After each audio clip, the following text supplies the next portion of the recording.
Amigos, muchísimas gracias por permanecer conectados a nuestra señal. Nosotros seguimos con más de La Grieta. Hoy ya un mes de esta tragedia que sacudió a nuestro país, este doble terremoto, como lo hemos estado comentando a lo largo del programa. Y es momento propicio de presentar a nuestro siguiente invitado. Se trata del ingeniero Roberto Bernet, ingeniero civil, mención estructuras. Está con nosotros. Ingeniero, bienvenido y muchísimas gracias por acompañarnos.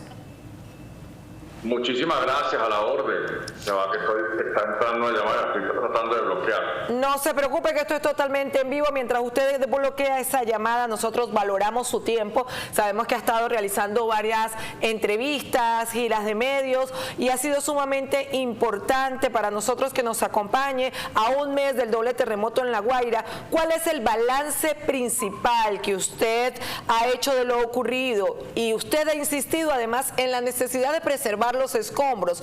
¿Por qué es tan importante no removerlos todavía, ingeniero?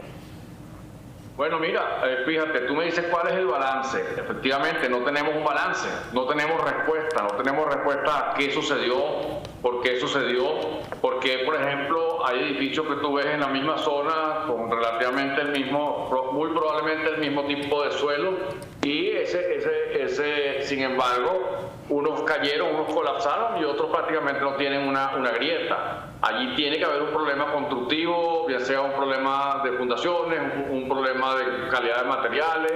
Entonces hay que hacer una revisión completa. Esa revisión empieza desde analizar el proyecto original, después viéndolo en este caso en los escombros, que lo que está en el proyecto y lo que efectivamente se ejecutó. Me refiero muy específicamente al tema del armado de las cabillas.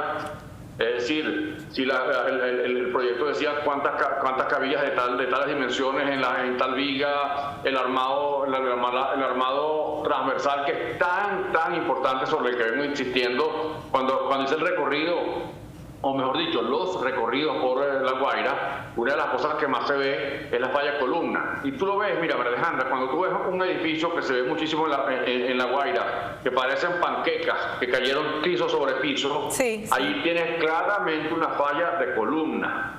¿Y por qué normalmente fallan las columnas? Las columnas no fallaron por el suelo. Las columnas fallaron por problemas estructurales de la misma. Y el principal problema estructural en las columnas que vi es la falta de acero transversal, lo que llaman los estribos, es lo que amarra las columnas, no lo longitudinal. Las columnas, para los que están viendo, escuchando, ¿no? Las columnas son las verticales y las vigas las horizontales. Las columnas la columna vertebral, valga la redundancia, de las estructuras de los edificios. O sea, ingeniero, lo que lo sostiene, ingeniero, lo que la sostiene, ¿correcto? Sí, porque es que una viga, cuando una viga falla, normalmente la estructura se reacomodan los esfuerzos en las estructuras y puede aguantar, pero cuando una columna falla, normalmente hay un colapso, o por lo menos un colapso, si no total, un colapso parcial. Allí vemos en La Guaira edificios que colapsaron completamente. Parece que hubieran, han sido algunos agarrados por un monstruo, por Godzilla, no sé qué cosas, y los destruidos.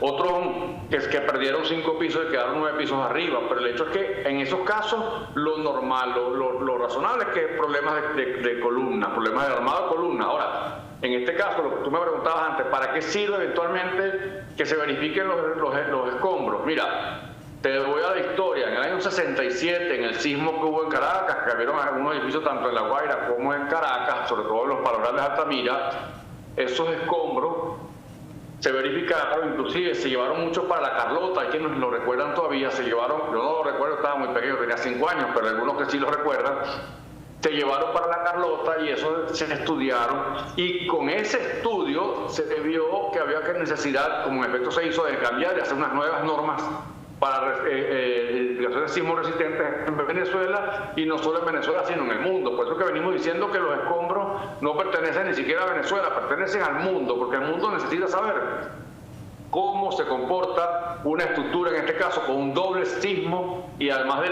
las fuerzas con que fueron estos dos sismos, que a pesar de que fueron a 250 kilómetros de La Guaira golpearon de esa manera a La Guaira. ¿Por qué? Ingeniero, escucharlo usted, perdón, ingeniero, escucharlo usted al inicio decirme no hay balance, no hay respuesta. Ver que está tan preocupado por encontrar lo que sucedió, más allá de buscar culpables, porque sabemos que un terremoto es un desastre natural, sí es importante ubicar y el saber qué se puede evitar para que en futuros eventos la cifra de personas fallecidas no sea tan grande. Quisiera que usted nos indique cuál fue la falla estructural que encontró más repetida. Falla de columna, sin duda alguna, falla de columna. Ahora las personas pueden decir, bueno, pero ¿y el problema del suelo? Claro, hay un suelo, no es lo mismo tener unas columnas o un edificio puesto, fundado sobre una roca, que sobre un suelo como es el de La Guaira, que es un suelo aluvional de mucha profundidad en algunos casos. Ese suelo va a multiplicar, por así decirlo, las ondas sísmicas. Entonces el sismo se siente, o la estructura es más exigida en un suelo de ese tipo que en un suelo rocoso, por así decirlo, una roca viva.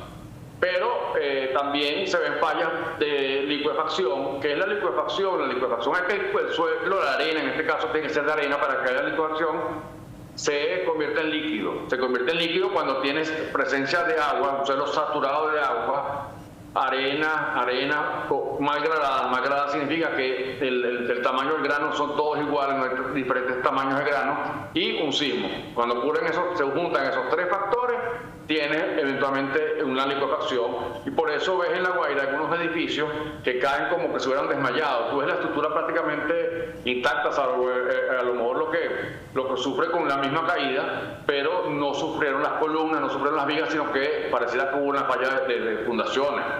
¿Cree usted, ingeniero, que las construcciones que colapsaron cumplían con las normas antisísmicas venezolanas o que hubo negligencia en el diseño o en la ejecución? Oye, mira, a mí no me gusta, sin tener los elementos, acusar a un lado, acusar al otro. Por eso que insisto en que tenemos que profesionalmente ver las cosas bien. No buscar culpables o señalar personas o señalar instituciones porque no lo sean. Claro, hay cosas que nos dicen, oye, ¿por qué porcentualmente, en este caso, tantas viviendas de la misión vivienda fallaron? Hay algo que nos dice que allí se hizo algo mal. Ya hay elementos que nos dicen inclusive que no se hicieron los estudios de suelo pertinentes, que hay otros que han dicho que son problemas de calidad de los materiales, pero no me atrevo vuelvo y te digo, tengo que tener la responsabilidad del caso de no dar ninguna conclusión, de no acusar a ningún lado hasta que no veamos. Ahora, pero se podría saber, ¿qué es lo que pasó realmente y científicamente? Ingeniero, ¿se podría saber la responsabilidad de quién es al estudiar el material que quedó? ¿Sí se podría? O sea, que podríamos saber que el sismo... Sin la más mínima duda, mira, tú puedes, con ese material, tienes los planos del edificio original, ahí puedes saber si el edificio fue bien calculado y si no es responsable el ingeniero calculista. Después, el tema del suelo, qué tipo de fundaciones tuvo y si hubo un estudio de suelo y si se cumplió con el examen de suelo. Después pasas a lo siguiente, que es, bueno, que si lo que se diseñó se construyó igual. Si no se construyó igual, ahí hay culpables en el caso de la ejecución, bien sea el ingeniero residente o de la inspección, o en este caso debería ser de ambos. O si hay problemas de materiales, también puede tener que ver con culpas en quien lo construyó, sea el Estado, sea un privado, la empresa que sea, ahí tendría una culpabilidad. El llamado entonces, ingeniero, debo despedir, el tiempo es muy corto. El llamado entonces es a que permitan estudiar los escombros porque deben aparecer los nombres, luego los estudios de los responsables, ¿correcto? Sin duda, estudiar los escombros, buscar inclusive no solo personas o profesionales en Venezuela, que sé que habemos muy buenos profesionales en la materia, pero hay personas también especialistas en otros lugares del mundo que pueden venir a ayudarnos en esta materia, no solo por ayudarnos, sino también porque necesitan esa información para sus países, para analizar sobre todo cómo se comporta una estructura en un caso de un doble sismo, porque probablemente en este doble sismo, el primero, debilitó sobre todo la parte de mampostería que de alguna manera ayuda a aguantar a las estructuras del sismo, al venir el segundo sismo ya no tenías la mampostería que digamos que ayudaba a la estructura original, a lo que es el esqueleto, las vigas, columnas del edificio, a aguantar el sismo. Entonces estaba como quien dice la estructura desnuda. Las viviendas, por ejemplo, de la misión vivienda, esas que vemos que son unos edificios blancos grandototes, los OPP, bloques, la parte de mampostería están destrozadas, los que están parados también están destrozadas. Entonces ahí yo analizaría eso. Yo vivo en una misión vivienda que el edificio estructuralmente está perfecto, pero lo que es mampostería no. Entonces no sé, hay que hasta analizar eso, que tiro esta digamos hipótesis de cosas que pueden haber perjudicado un poco también el comportamiento de la estructura, que lo que fue la parte de bloques no resistió ni siquiera prácticamente el primer sismo, y bueno, el edificio fue sometido. Los problemas de suelo. Otra cosa importante que hay que determinar, es muy sencillo, no hay que hacer muchas investigaciones, María Alejandra. Allí hubo un deslave en el año 99, en ese deslave hubo tierra, digamos que vino tierras del cerro del Ávila. Esa tierra, se le ganó muchas tierras prácticamente al mar. Sobre esos terrenos no se podía construir, y lo parece que se construyó. Allí simplemente ¿dónde estaba el terreno? Ya vamos entendiendo responsabilidades, ingeniero. Lamentablemente debo despedirlo. Quiero agradecer su tiempo, lo valoro mucho. Sé que ha sido una voz valiente en este momento trágico al levantar la voz en pro de respuestas que el país lo necesita. Amigos, el ingeniero Roberto Bernet, allí en pantalla tienen su cuenta en redes sociales. Síganlo para que tengan detalles de este estudio que se va a hacer, porque la verdad siempre sale a la luz. Muchísimas gracias, ingeniero civil, mención estructuras, Roberto Bernet. Muchas gracias, María Alejandra. Amigos, nosotros nos despedimos como cada tarde pidiéndoles que sigan adelante, que confíen en Dios, que recuerden siempre y que jamás lo olviden. Para Él no hay nada imposible. Feliz y bendecido fin de semana. Nos vemos el lunes.